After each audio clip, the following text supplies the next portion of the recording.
Bienvenidos a un nuevo capítulo de Circular Universe, el podcast donde hablamos con personas que no temen reinventarse en tiempos de transformación. Hoy tenemos a Enrique Medrano, presidente de AITER. Buenas tardes. Hola, ¿qué tal? Buenas tardes. Bueno, buenos días, que todavía no hemos comido, que ya, cada uno a la hora que lo vea. ¿Qué tal? ¿Cómo estamos? Muy bien, muy bien. ¿Qué tal la resaca del apagón? ¿Cómo lo viviste?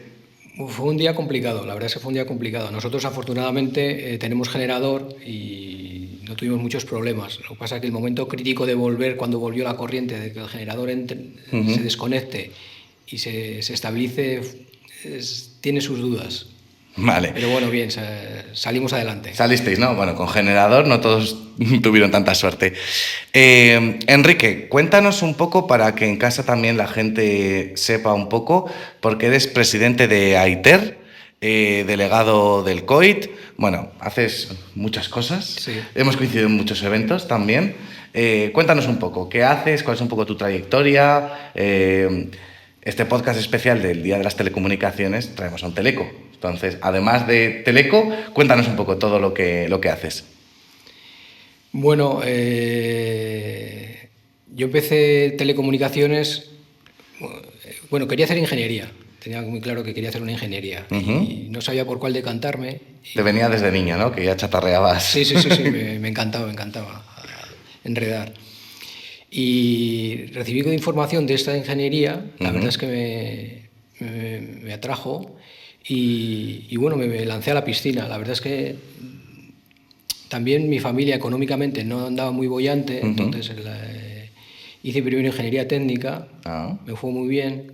Cuando terminé notaba que me faltaba algo. ¿La ingeniería técnica sería hoy en día el equivalente a un grado superior? A un grado. Ahora mismo es grado y máster. Vale. Antes era ingeniería técnica e ingeniería superior. Ok, vale. Yo di el primer paso, terminé con 21 años, era un chavalín. Notaba que quería aumentar mi formación y me hice la ingeniería superior en Barcelona. Compaginé lo que es el curso puente, había un curso de acceso, de salto entre la técnica y la superior con la mili, que ahora ya es algo desconocido, pero en mi época era... ¿Compaginas, es decir, estabas estudiando y haciendo la mili a la vez o cómo era eso? Así es. Yo hice milicias, antes las personas que estábamos estudiando teníamos la opción de hacer milicias. Milicias eras alférez, pero tenías una etapa de formación y una etapa de prácticas. Entonces yo la formación la hice en Zaragoza, luego volví al curso, después hice otra formación en Segovia. Entonces, estuviste una temporada Segovia, Zaragoza, Barcelona, Logroño, Willy Fogg total, ¿no? Sí, la verdad es que es curioso porque mi único curso que hice desde el principio fue quinto. Y fue complicado, la verdad es que fue complicado el compaginar lo que es la mili con los estudios. Me pasaban los apuntes, llegaba, me presentaba los exámenes que podía, luego tenía que prepararme lo que había perdido. Tiene que ser complicado, sí.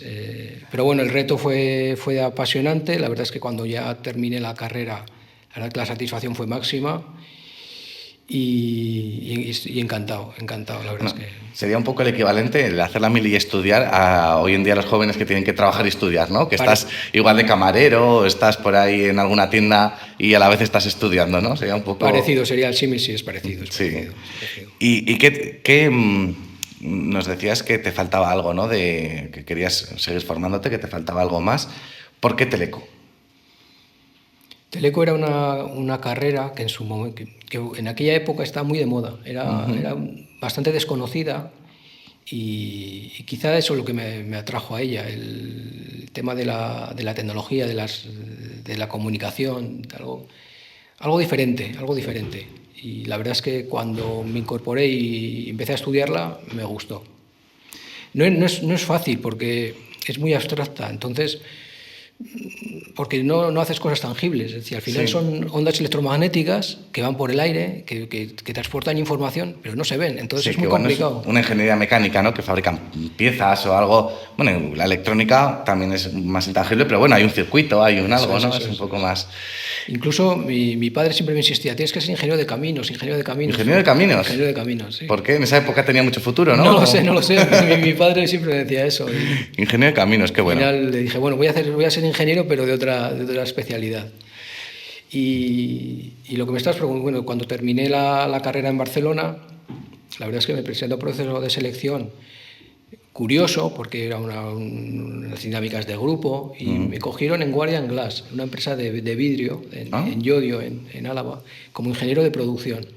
Y recuerdo los paseos, porque yo era responsable de la planta, de organizar la producción, de supervisar que todo funcionara bien. Era un horno de vidrio y había que planificar los cortes, las dimensiones de los cortes. Tampoco está muy relacionado, ¿no?, con las telecomunicaciones. Entonces, es curioso porque cuando yo planificaba la producción, luego pues paseaba por la planta para ver un poco cómo funciona, cómo se desarrollaba el trabajo, y pensaba, digo, he hecho una carrera, he hecho ingeniería de telecomunicaciones y estoy aquí dirigiendo una planta. Notaba que me faltaba algo. Porque sí, es muy habitual, ¿no? Yo escucho muchos casos que buscaban esos perfiles técnicos de ingeniero para puestos de dirección. Sí. Y yo creo que se hace un poco por cómo se estructura la cabeza de un ingeniero, ¿no? Que, pues, más ordenado, meticuloso, el buscar soluciones. Al final, ingeniería, yo siempre lo he dicho, ingeniería es a los que nos gusta resolver problemas de cualquier tipo, ¿no? Y dirigir una planta, aunque sea de vidrio, que no está tan relacionado con las telecomunicaciones, problemas tendrías todos los días y tu habilidad de cómo tienes estructurada la mente ayudaría a resolver esos problemas. Sí, fue curioso porque ahora mismo, con perspectiva, pues dices, bueno, pues era un buen trabajo, era un excelente trabajo. Pero cuando terminas la carrera y has visto tantas cosas técnicas, dices, joder, es que quiero hacer algo de técnica, quiero hacer algo de emisores, de microondas, de antenas, que es lo que he estudiado, joder, claro. Y es que no estoy haciendo nada. Y entonces, justo llevaba un mes y medio, me ofrecieron una beca en el primer máster de comunicaciones móviles de España. Anda. Sí, en el 96. Por ahí todavía no había 5G, ¿eh? No había 5G. Y me animé, volví a Barcelona, compaginé ahí la formación del máster impartiendo clase, fui profesor de la universidad, en primero de telecomunicaciones. Y luego cuando terminé, casualidades de la vida, cuando terminé hice prácticas en Barcelona y ya iba a incorporarme, salió una oferta de trabajo aquí en La Rioja, y ingeniero de telecomunicación en La Rioja. Y dije, eso es imposible, un ingeniero de telecomunicación en La Rioja. ¿Dónde era? Fue curioso porque hice varias entrevistas y no me querían decir la empresa. Anda, era secreto. Era secreto. Y luego al final, en la última fase, me preguntó el consultor, me dice, Enrique, ¿qué empresa crees que puede ser? Es una empresa que abre todos los días. Pues no tengo ni idea. Y entonces era para Diario La Rioja, para un medio de comunicación. Claro, tiene sentido. Sí, bueno, pero yo tampoco lo acerté, ¿eh? Sí, no, a ver, yo tampoco lo hubiese acertado, ¿eh? Pero bueno, sabiéndolo sí que podría ser, bueno, al final. Sí, y la verdad es que lo ves con perspectiva, y en aquel momento el director general de Nueva Rioja, de la empresa editora de Diario La Rioja, venía de Estados Unidos. Entonces tenía muy claro la evolución de los medios de comunicación, cómo pasar de la edición impresa a Internet, la digitalización. Entonces tenía claro que necesitaba un perfil como un ingeniero de telecomunicación. Pues me parece una decisión bastante acertada. Esas ideas que se trajo de Estados Unidos sí. estaban bien alineadas. Y entonces cuando me incorporé, mi objetivo era automatizar procesos, incorporar tecnología, lo que es hacer la transformación digital de una empresa, pero en el 96. Sí, lo que hacemos nosotros ahora para muchas empresas, pero hace años. En el 96. En el 96. El año que nací yo. Pues en el año que naciste tú me incorporé yo a Nueva Rioja. Con ese cometido, transformar, automatizar procesos, organizar la impresión remota. Nosotros en el 96 imprimíamos aquí en Logroño, en la rotativa, teníamos una rotativa bastante antigua, que teníamos que imprimir el periódico en 2 tiradas y luego encartarlo. Era curioso porque Madre mía. Sí, entonces la tendencia era ir a centros de impresión. Entonces, uno de mis cometidos fue establecer el procedimiento para enviar las páginas todas las noches al centro de impresión y que saliera bien. Claro, que me imagino que en ese momento no sería tan fácil como mando un WeTransfer. No. Claro, ahora lo vemos tan sencillo. Nosotros imprimimos bastante y mandamos bastantes cosas a imprenta, de diseños que hacemos para clientes o para nosotros, y claro, al final pues mandas un archivo, un enlace para que se descargue en el archivo, aunque pese 5 gigas, y ya está, y funcionando. Me imagino que no sería tan sencillo. No, allí contratamos un circuito punto a punto entre el centro, nuestras oficinas y la planta de impresión, y luego un backup por RDSI.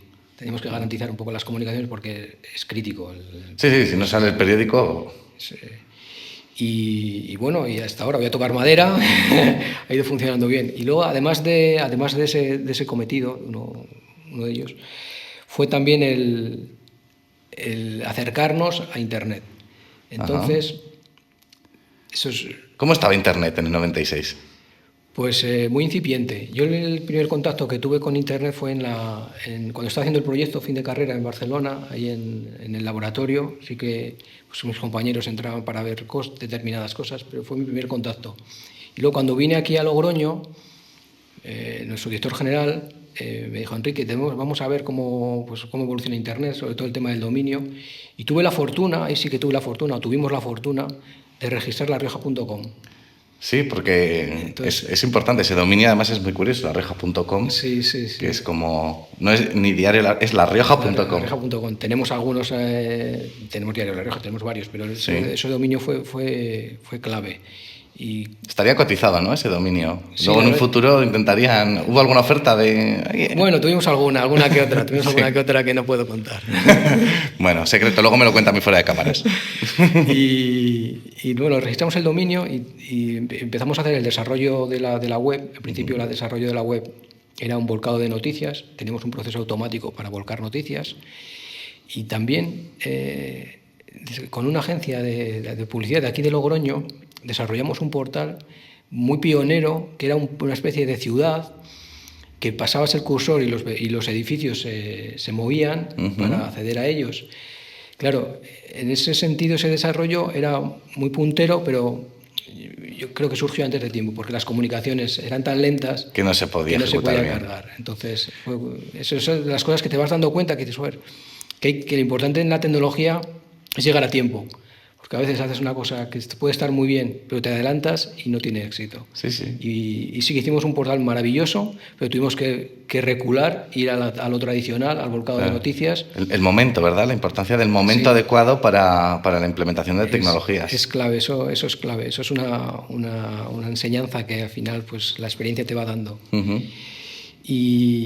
Y bueno, eso fue mi devenir, pues el tema de la transformación digital de Nueva Rioja, de un periódico impreso a un medio de comunicación. También concursamos a la licencia de TDT, que tuvimos una licencia de TDT, entonces ya tenemos el TVR, larioja.com y Diario La Rioja. Esa ha sido mi evolución. Y luego también yo siempre me ha atraído la parte de gestión. Hice un máster, un MBA, y a partir de ahí pues ya me he dedicado más a temas de gestión, sin abandonar del todo la tecnología, porque... Pues te picará el gusanillo, sí, ¿no? Sí, ya no entro tan en detalle, sí, desde una visión de una especie de paraguas, ¿no? Porque mi cargo al final son director de tecnología, entonces mi cometido fundamental es incorporar tecnología para mejorar los procesos. Entonces ya tengo la empresa desde otra perspectiva. Entonces me ayudó mucho el máster que hice. Eso me permitió también liderar un proyecto que organizamos en el 2009, que fue implantar el modelo FQM en nuestra organización, un modelo de gestión que está orientado al cliente, y eso te cambia un poco la perspectiva y te hace ver el trabajo de otra forma. Y últimamente, sobre todo, pues me dedico más a temas de gestionar dirección de tecnología y operaciones. Claro, bueno, presidente de AITER y delegado del COIT. Tengo en la chuleta. Sí. También muy relacionado, ¿no?, con la gestión. Cuéntanos también un poco qué es AITER. Bueno, vamos a hablar, ¿no?, es el Día Mundial de las Telecomunicaciones. ¿Qué es AITER? AITER es la Asociación de Ingenieros de Telecomunicación de La Rioja.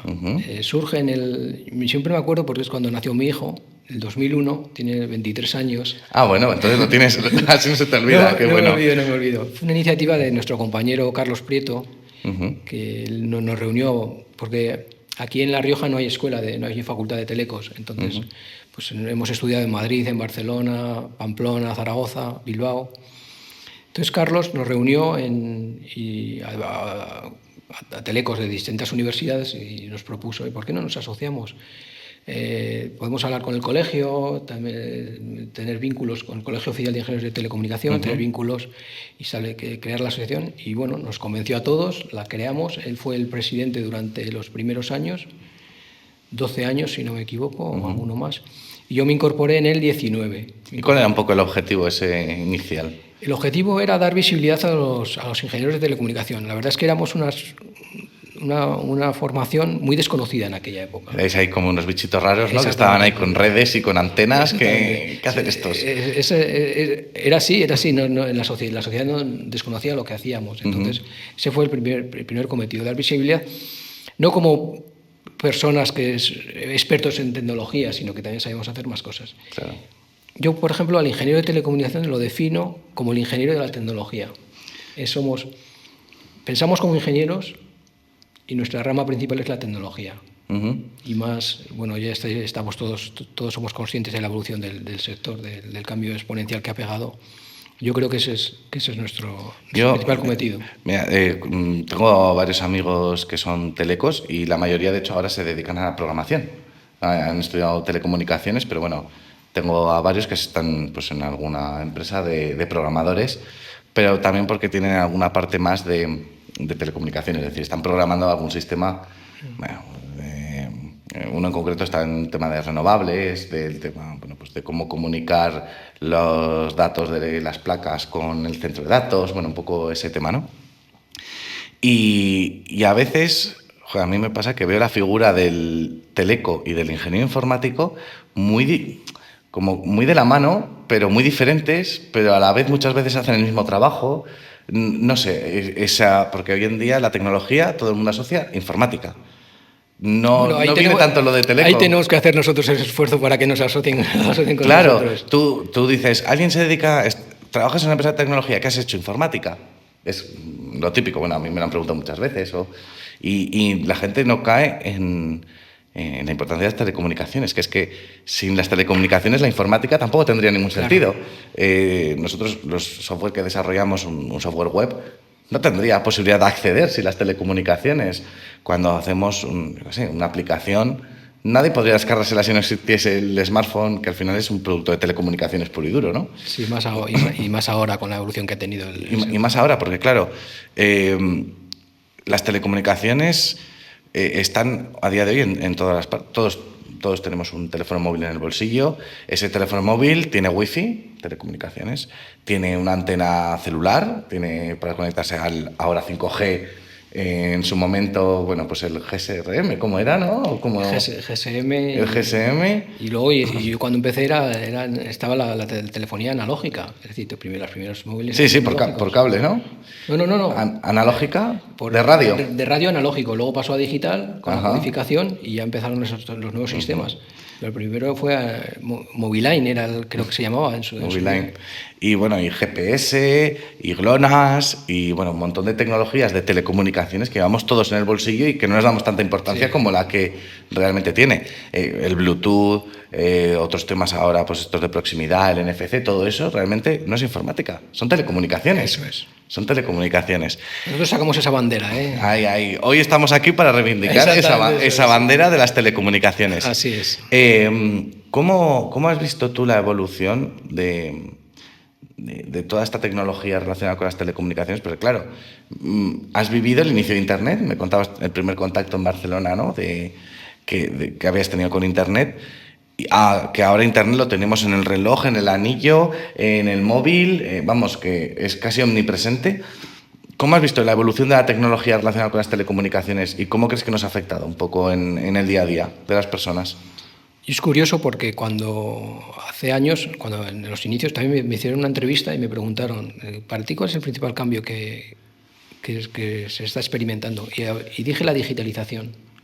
En su época, en su momento. Sí. Yo creo que es clave porque al final digitalizar ayuda para procesar, que aumenta la capacidad de procesamiento y eso es lo que nos está permitiendo esta evolución que estamos teniendo ahora. Es decir, el paso de analógico a digital. Yo creo que la digitalización es clave, fundamental, porque ya puedes procesar las señales de forma mucho más eficiente mucho más rápida. Sí, hemos ganado mucho en eficiencia, ¿no? Yo creo que todas las empresas... Eficiencia y posibilidades. Ahora el abanico de posibilidades es amplísimo. Hombre, yo me reía el otro día con mis padres, pedir un globo.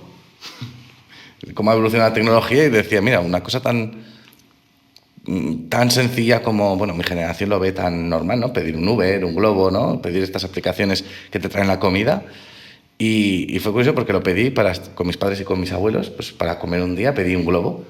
¿Cómo es esto? ¿Cómo que te traen las cosas? ¿Cómo que desde el móvil lo pides? ¿Cómo? Claro, mis abuelos son súper analógicos, no han tenido nunca pues, tecnología. Pues, y les sorprendía mucho el cambio de sociedad, es decir, Sí. el cambio que ha provocado la tecnología, todo este acceso a diferentes soluciones que ha influido en la sociedad, en cómo nos comportamos, ¿no? Tú que has visto ese proceso, ¿qué crees que es lo que más ha afectado ya a nivel social, a las personas puramente, ya no tanto a las empresas? ¿Nos hemos hecho, que por ahí dicen, cada vez más tontos? ¿O crees que nos ha ayudado a pensar de otra manera? ¿O crees cómo crees que ha podido afectar esto? Yo creo que más tontos no.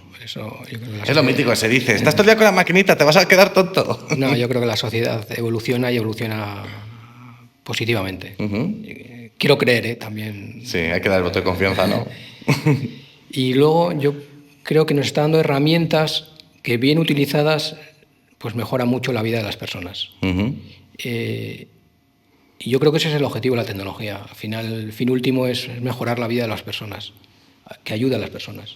Ese es el objetivo, ¿no? Y nosotros, además, cuando intentamos implementar alguna solución a empresas, que al final son nuestros clientes, siempre es intentar facilitar la vida a la persona que está ahí, ¿no? A intentar facilitar su trabajo, automatizarlo, hacerlo más cómodo y que pueda dedicar más recursos a algo que aporte más valor. Así es, pero pensando en el cliente final. Yo creo que tienes que pensar, cuando haces algo, Claro. tienes que pensar en el cliente final, Eso es. en el cliente último de lo que estás haciendo. Eso es. ¿Cómo le puedes ayudar? Eso es. El cómo le puedes aportar más valor, ¿no? Cómo puedes... sí, interesante. Vamos ya más a la actualidad. El sumum de toda la tecnología hoy en día es que no podemos pasar un podcast sin hablar de ello, la inteligencia artificial. ¿Cómo la ves tú? ¿Qué opinas, lo primero, de la IA? Yo creo que es una tecnología que es muy útil. Creo que nos ayuda. Creo que hay que utilizarla con sensatez, pero lo veo como un aliado. Yo creo que... ¿No eres de los que creen que va a sustituir a las personas en el trabajo? ¿O parcialmente? Va a ayudar en determinadas tareas. Tareas se pueden automatizar, como lo que ha sucedido hasta ahora con la tecnología. La tecnología está ayudando mejorando procesos, hay tareas repetitivas que dejarán de hacerse, pero yo creo que no sustituirá a las personas, nos ayudarán, estoy convencido. Quiero creerlo también así, pero no tengo dudas de que es una ayuda. Nosotros hablábamos muchas veces eso de que pues los trabajos igual menos gratificantes, menos cualificados, más repetitivos, que aportan menos valor, lo que hablábamos, menos valor a un cliente final, se van a acabar delegando más a estas inteligencias artificiales para que las personas podamos centrar en sacarlo mejor y aprovechar más nuestro talento, ¿no? Hablábamos pues eso, pues que igual en vez de tener a 4 personas cogiendo el teléfono en un departamento de atención al cliente, esas 4 personas pueden estar centradas en analizar cuáles son las preocupaciones de los clientes y mejorar ese servicio y ofrecerles algo más. Así es. No es perder empleo, sino transformarlo en algo que aporte más. Que aporte más, sí. Eso es. Totalmente de acuerdo. Esa es, vamos, la visión que hemos tenido y con todo el mundo que hemos ido hablando. ¿Y cómo crees que se va a desarrollar en un futuro? Porque hablamos también de los cambios de paradigma. El ordenador fue uno de ellos, Internet luego fue otro, ahora se habla de la inteligencia artificial. Si nos remontábamos un poco a la historia, hablábamos pues, de la revolución industrial, de cambios importantes que se hacían cada 100, 200 años, y ahora vemos que tú mismo has vivido el ordenador, Internet y la IA, que se va acelerando mucho. Cuando se habla de cambios de paradigma, ¿no? De cambios de conceptos en sí, que antes se hacían cada muchos años y cada vez se va cortando, ¿no? Ese tiempo de adaptación de tecnologías. ¿Cómo ves tú esto? Pues veo una evolución desmesurada que tendremos que gestionar de la mejor manera posible. Ten en cuenta que la velocidad de proceso está aumentando, eso mejora la IA, eso mejora toda la evolución de la tecnología, pero tenemos que hacerlo con sensatez. Ese es el problema. Igual vamos tan rápidos en la evolución de la tecnología, en este punto, sobre todo centrado en la inteligencia artificial, que todavía no podemos llegar a la adaptación de esas tecnologías, a hacerlas nuestras, a controlarlas, a sacarles provecho. Es un tema que a mí me preocupa. Sí, yo comparto contigo tu reflexión. Yo creo que al final la tecnología tiene un ritmo, pero las personas lo asumimos a otro ritmo. Tenemos que adaptarnos más al ritmo. Nos han adelantado. Sí. Y yo creo que es un poco el ejemplo que te puse al principio con el desarrollo de la página web que hicimos, que es tan espectacular. Las comunicaciones no estaban preparadas para ello. Yo creo que aquí podemos evolucionar muchísimo, pero son las personas las que nos van a marcar un poco el ritmo. Vale. Y yo creo que tiene que ser así. Importante, que la tecnología avanza, pero las personas somos las que tenemos que marcar el ritmo. Me gusta Gracias. Ese titular. Pues hasta aquí nos vamos a quedar hoy, celebrando el Día Internacional de las Telecomunicaciones. Muchas gracias, Enrique, Además, por estar. Es curioso porque el Día Internacional de las Comunicaciones, el Día Mundial de las Telecomunicaciones, se celebra desde 1969. Sí, correcto. El año que nací, es decir, que tiene mi edad. Años que tú. Eso lo has hecho aposta. La asociación AITER, los mismos años que tu hijo, los mismos años que tú. No, yo creo que porque ya tengo poca memoria para no olvidarme. Muy bien. Pues muchas gracias y nos vemos en el siguiente episodio de Circular Universe. Muchas gracias, un placer. Muchas gracias.